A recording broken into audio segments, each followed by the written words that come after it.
Welcome friends. पिछली video आपकी थोड़ी सी पास हो गई थी, ठीक है। तो अभी इस वीडियो में हम देख लेते हैं, ठीक है। थोड़ा सा आप देखिए, पिछली में जो हमने कम्यूटेशन के बारे में डिस्कशन किया था, आई होप कि आपको वो समझ में आ गया होगा। जिन्हें नहीं समझ में आया है उनके लिए मैं एक बार आपको बता देता हूँ फिर से, और उसके बाद हम क्या करते हैं, उसके बाद फिर से देखते हैं कि रीज़न क्या है कि जो आपका लीनियर कम्यूटेशन नहीं हो पाता है किसी भी प्रैक्टिकल मशीन में, या डिले इन क्विक रिवर्सल। जो रिवर्सल है करंट का एक स्पेसिफिक टाइम होता है, उस टाइम में क्या हो जाना चाहिए, हो जाना चाहिए।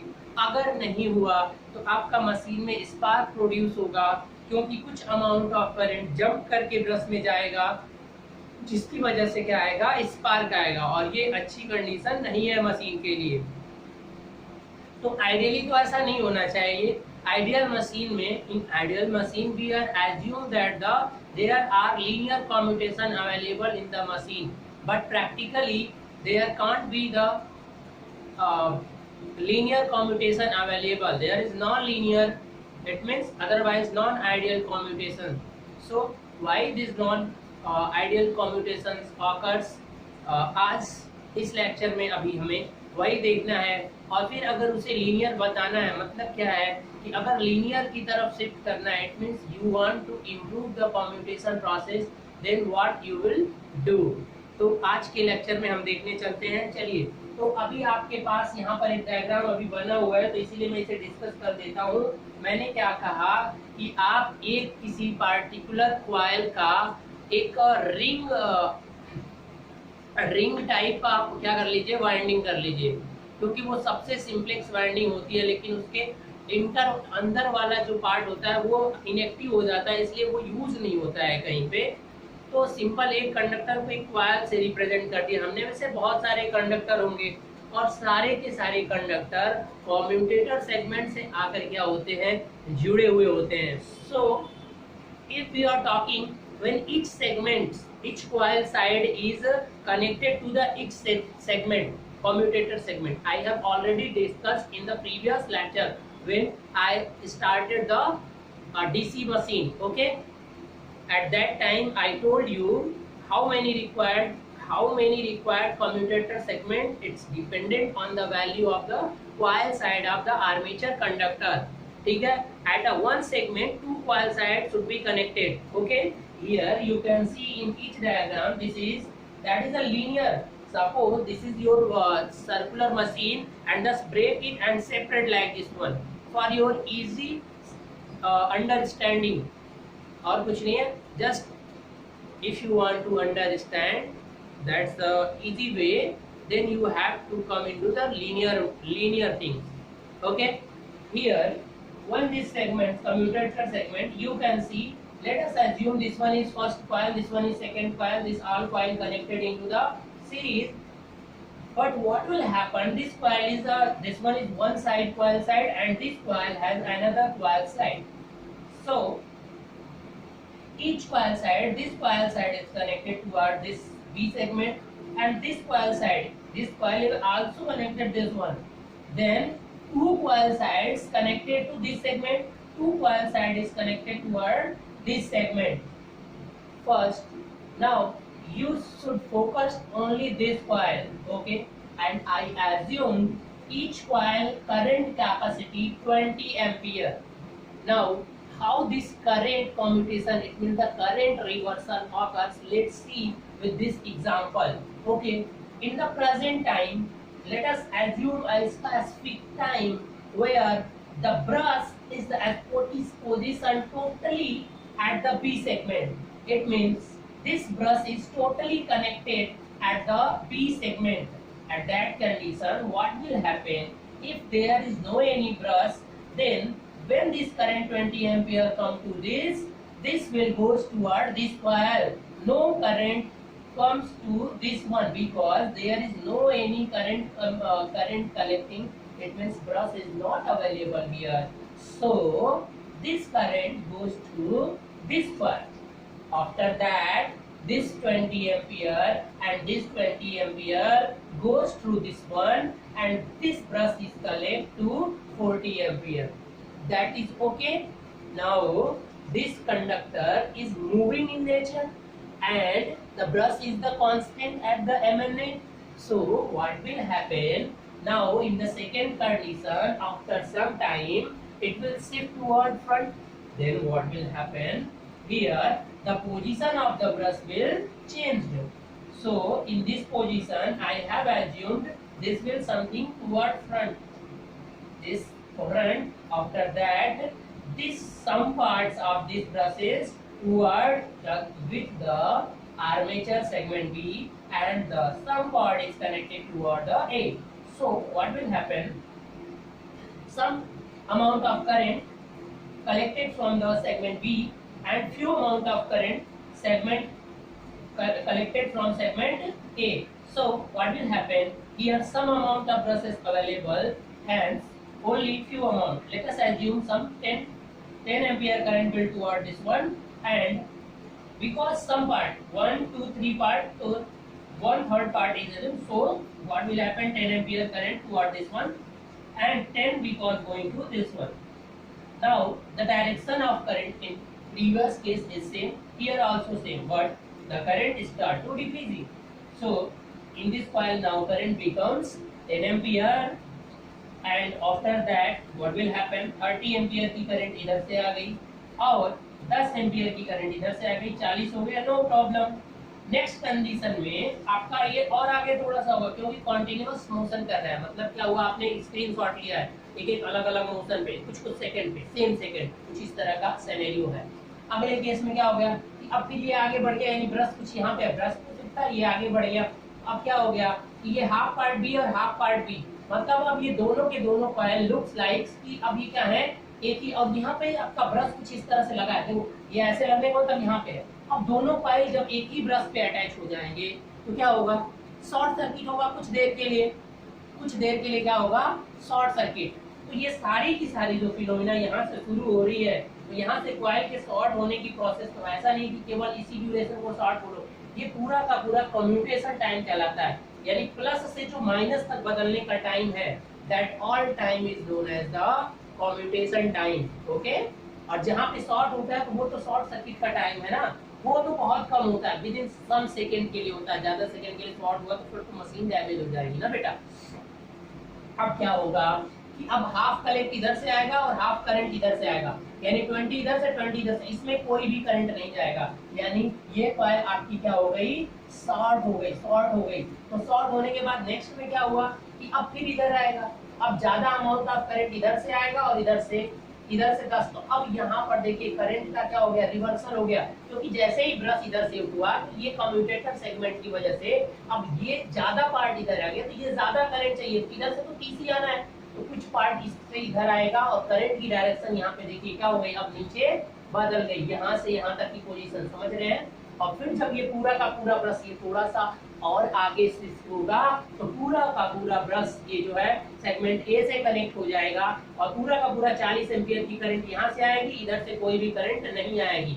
लेकिन वो आइडियल केस में है, ये रेड वाला जो है वो आइडियल केस दिखाया हूँ, लेकिन आइडियली ऐसा होता नहीं है। कुछ अमाउंट ऑफ करंट ये पूरा इसमें शिफ्ट होने के बाद भी कुछ अमाउंट ऑफ करंट क्या इधर से ही आता है, वो जंप होके आता है, जिसकी वजह से स्पार्क होता है, और यही होता है नॉन लीनियर।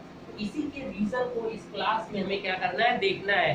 तो देखिए रीजन क्या है कि जब कॉइल यहाँ से यहाँ तक चेंज हो रही है तो करंट में क्या हो रहा है बेटा, चेंजिंग आ रही है। तो इस करंट में चेंज होने की वजह से कॉइल का कुछ इंडक्टेंस है, उसी की वजह से जो एक क्विक रिवर्सल करंट का नहीं हो पा रहा है एक्चुअल में यहाँ से यहाँ तक। इसका रीजन क्या है, आपका रीजन है production of self induced EMF production. अब मिटा देना इसे, ठीक है, इसका स्क्रीनशॉट आप ले लीजिए और आराम से बनाते रहिएगा।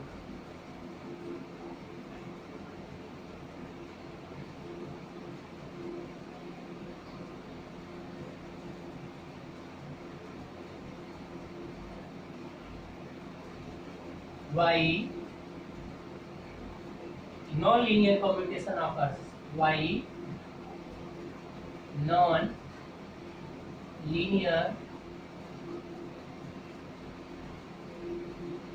commutation occurs। देखो बेटा बहुत ही सिंपल रीजन है, ये आपका कॉइल है, इसका कुछ इंडक्टेंस होगा ही। इंडक्टेंस कब इफेक्टिव में आता है, जब आपका इसके अक्रॉस वोल्टेज बिल्डअप कब होगा, जब आपकी एसी होगी, मतलब करंट में परिवर्तन जब तक हो रहा होगा।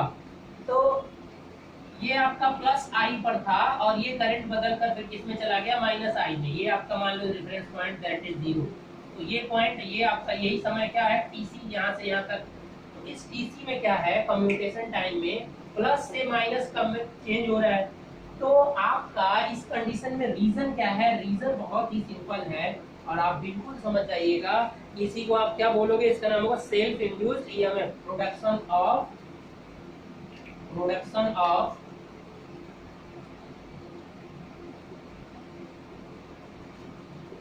Self induced EMF. अब ये क्यों हो रहा है भाई, या तो इसी को क्या बोलते हैं, रिएक्टेंस वोल्टेज। मतलब अगर इसको दूसरा नाम देना चाहोगे तो आप क्या हो जाएगा, इसी का नाम होगा आपका रिएक्टेंस वोल्टेज, या तो इसी को बोल दो रिएक्टेंस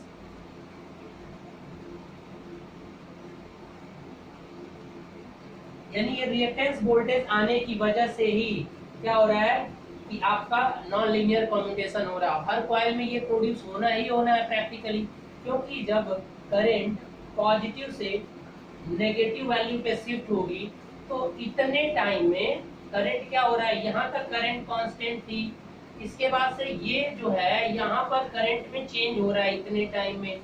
तो करंट में अगर चेंज होता है तो VL क्या होता है बेटा, L di/dt, सबको पता है। तो di में जब तक चेंज होगा तो इसके अक्रॉस वोल्टेज मिलेगा।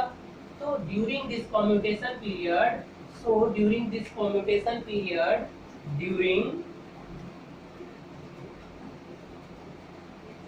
कम्यूटेशन पीरियड ये वोल्टेज को मैं VR मान ले रहा हूँ, रिएक्टेंस वोल्टेज L, और DI का मतलब क्या हो जाएगा बेटा, प्लस आई और फिर माइनस आई। ठीक है, तो इसलिए क्या हो जाएगा 2I। चेंज कितने का हो रहा है, प्लस से माइनस हो रहा है ना, तो प्लस से माइनस होने का मतलब टोटल चेंज कितने का हुआ, 2I। और क्या हो जाएगा, और कितने समय में हो रहा है, TC। तो ये हो गया, ये किसके लिए होगा, लीनियर कम्यूटेशन के लिए। लीनियर कम्यूटेशन में भी क्या आएगा, ये आता है जिसकी वजह से आपका फॉर लीनियर कम्यूटेशन, क्योंकि पहले जब कोई फार्मूला डिजाइन होता है तो लीनियर कम्यूटेशन। अब अगर साइनोसोडल कम्यूटेशन हुआ तो अब ये फार्मूला आप याद रखिएगा कि इसी रिएक्टेंस वोल्टेज की वजह से ही आपका क्या होता है, स्पार्क प्रोड्यूस होता है। मतलब टोटल का टोटल करंट क्या होती है, एक जगह से कुछ पॉइंट उसका जंप होकर आती है। ठीक है, तो अब अगर इसे सही करना है तो किसी तरीके से इस VR को क्या करना पड़ेगा, नेगलेक्ट करना पड़ेगा। अगर आप अपने कम्यूटेशन प्रोसेस को इम्प्रूव करना चाहते हो कि इसमें ब्रश जो ड्रॉप, मतलब ब्रश के थ्रू जो स्पार्क हो रहा है वो ब्रश को डैमेज कर सकता है, तो आपको ऐसा नहीं होने देना है। तो आपको ब्रश का जो कम्यूटेशन की प्रोसेस है इसे क्या करना है, पूरा इम्प्रूव करना है। तो अब ये कैसे इम्प्रूव होता है उससे जानने से पहले यहाँ पे 2 और छोटे फॉर्मूले आप देख लीजिएगा।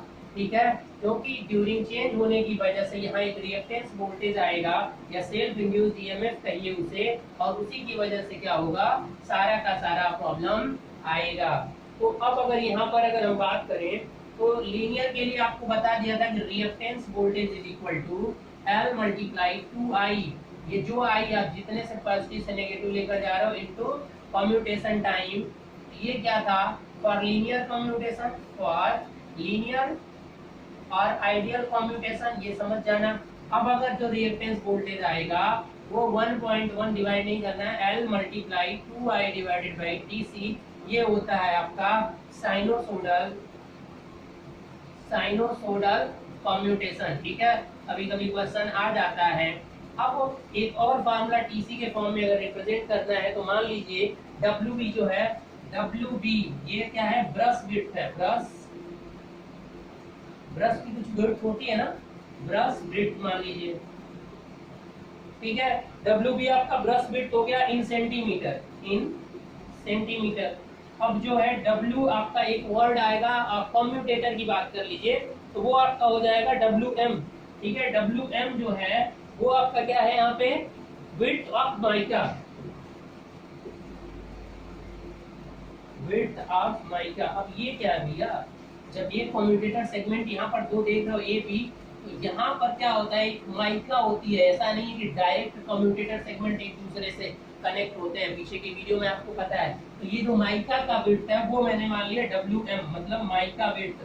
तो और इसको भी मान लीजिए CM, सेंटीमीटर में। तो अगर इन दोनों से भी एक फॉर्मूला कभी कभी आ जाता है। अब वेलोसिटी मान लीजिए कि peripheral velocity of commutator segment, V जो है peripheral velocity of commutator segment, commutator segment जो आगे जिस स्पीड से आगे बढ़ रहा है, peripheral velocity of commutator segment, इसमें है सेंटीमीटर पर सेकेंड में। ये जरूर याद रखिएगा। तो अगर ये चीज आपको पता है विड्थ और वेलोसिटी, तो टाइम को निकालने में आपको कोई फार्मूला पता चल जाएगा।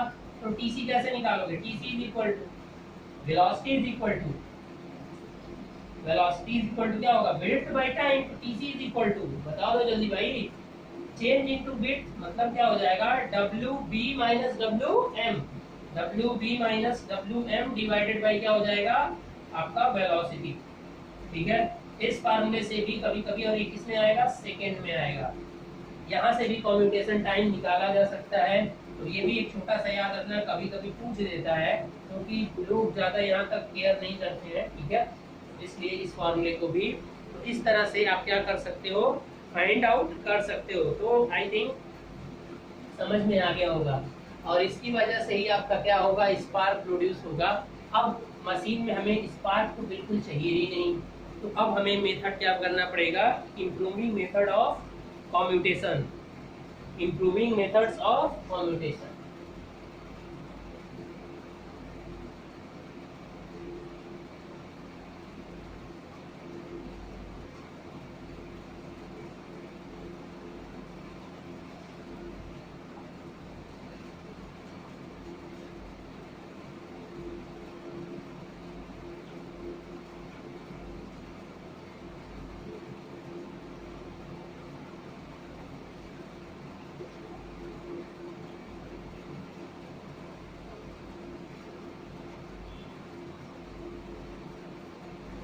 देखिए, कम्यूटेशन किसकी वजह से जो प्रॉब्लम आ रही है, वो रिएक्टेंस वोल्टेज की वजह से ही आ रही है। तो पहला वोल्टेज उसको खत्म करने का एक रेजिस्टेंस मेथड होता है। इसमें क्या करना है, पूरा डिटेल से भी मैं बता रहा हूँ आपको। क्वेश्चन तो जो अभी बता रहा हूँ इसी से आएगा, लेकिन थोड़ा सा डिटेल से देख लीजिए। दूसरा क्या होगा, EMF या voltage method, EMF otherwise voltage method. So how can you find this one? Now see,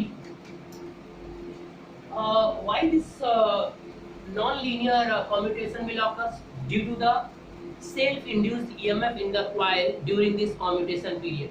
Because in the period of the commutation there will be the current continuously changing, and you know when the current is changing, then you will got induced EMF through a coil. You already know. So what will happen, how can you eliminate that induced EMF? So listen, first one, if anyhow you create another induced EMF which is opposing in the nature of the reactance voltage, अगर किसी भी तरीके से आप एक ऐसा induced EMF उस machine के अंदर सेट कर दो जिसकी डायरेक्शन जो रिएक्टेंस वोल्टेज जनरेट हो रहा है उसके क्या हो जाए, अपोज हो जाए, तो वो पार्ट क्या, एक्चुअल में वो जो इंड्यूस्ड EMF होता है वो बहुत स्मॉल होता है, ज़्यादा नहीं होता है, बहुत स्मॉल होता है, लेकिन फिर भी कम्यूटेशन की परफॉर्मेंस को क्या कर सकता है, अफेक्टेड करता है।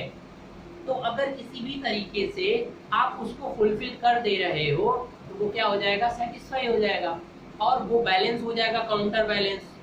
ठीक है, तो उस मेथड को कहा जाता है EMF या इंड्यूस्ड EMF मेथड। इस मेथड में क्या किया जाता है कि एक अलग सोर्स आप प्रोवाइड कराओगे इंड्यूस्ड EMF का, जिसकी डायरेक्शन ये याद रखनी होगी कि जो रिएक्टेंस वोल्टेज जनरेट हो रहा है ड्यूरिंग कम्यूटेशन, उसके अपोजिंग होना चाहिए, और उसी समय अपोज होकर उसको क्या आउट कर देगा, वो कैंसल आउट कर देगा और आपका स्पार्क प्रोड्यूस नहीं होगा। तो इस मेथड में सबसे पॉपुलर मेथड जो है वो है इंटरपोल बाइंडिंग। एक अलग से पोल लगाई जाती है दोनों पोल के बीच में, और उस पर कुछ टर्न्स लपेटे जाते हैं, और उस टर्न पर क्या होता है कि वो सीरीज से कनेक्टेड होते हैं आर्मेचर के साथ। तो जैसे ही आपका कम्यूटेशन करंट रिवर्सल प्रोसेस शुरू होती है, तो ड्यूरिंग उस टाइम वो शॉर्ट हो जाते हैं और उसमें करंट फ्लो होती है, और वो इंड्यूस्ड ईएमएफ रिएक्टेंस के अपोजिट हो जाती है। पूरा डिस्कस करेंगे हम, क्योंकि अभी इस आज की जो ये वीडियो है, ये पिछला वाला आपका हो नहीं पाया था, पास हो गया था, तो उसी का ये पार्ट है कुल मिलाकर। समझ में आया? तो ये हमें अलग से। और रेजिस्टेंस मेथड में क्या करेंगे कि किसी भी तरीके से जो आपका ब्रश है उसके रेजिस्टेंस को क्या कर दीजिए, इंक्रीज कर दीजिए, ठीक है ना। कार्बन का आप ले लीजिए, ठीक है। तो ऐसा करने से भी आपका क्या हो जाएगा, लेकिन रेजिस्टेंस को इंप्रूव करने से फिर पावर लॉस उसके अकॉर्डिंग हो जाएगा। रेजिस्टेंस ज्यादा करने से भी तो प्रॉब्लम है ना। तो एक लिमिट तक छोटे मशीनों में किस तरह से क्या होगा और किस तरह से डील होंगे, तो थोड़ा सा मैंने बता दिया कि तरीका क्या है उसको एलिमिनेट करने का। रिएक्टेंस वोल्टेज को, if we eliminated the reactance voltage, we can find out the smooth commutation in the machine. For this one you have two methods. First one, the resistance. You can change the resistance of the brush material. You have to choose the high resistance value of the material. And the another method, you can insert extra EMF in the direction opposite direction of the induced EMF, by which you can also maintain the reactance voltage. In next lecture we will see the brief discussion regarding this one, कि किस तरह से interpole winding का construction होता है और किस तरह से आप इसे चेंज कर सकते हो, ठीक है। हो सके तो अभी लाइव क्लास के बाद मैं इसे अपलोड कर दूंगा गाइस, ओके, कोई बात नहीं है। तब तक के लिए आप इतना ही 2 वीडियो मैं अपलोड कर रहा हूँ, इसे देख लीजिए, ठीक है। Okay guys, thank you. कोई भी अगर प्रॉब्लम हो तो इस वीडियो में आप कमेंट कर दिया करिए, और ज़्यादा से ज़्यादा इस वीडियो को शेयर करिए लोगों तक, ताकि ज़्यादा से ज़्यादा लोग हमसे जुड़ सकें, क्योंकि ये तो पेड में आपको है, प्राइवेट वीडियो है। लेकिन जो लोग देख रहे हैं, प्लीज़ आप लोग थोड़ा सा स्टूडेंट को इंक्रीज करने में हमारी हेल्प करें, ठीक है। रही बात क्वालिटी की, तो कभी कभी क्वालिटी बहुत फास्ट हो जाती है मेरी स्पीड, या कभी कभी कुछ चीज़ें बहुत स्लोली नहीं हो पाती हैं। तो अगर किसी भी टॉपिक पे आपको नहीं समझ में आ रहा है तो आप फिर से डिस्कस कर दिया करिए, मैं लाइव वाले क्लास में आपको फिर से वो चीज़ें डिस्कस कर दूंगा अगर कोई भी पॉइंट नहीं समझ में आ रहा है। Okay guys, thank you for watching.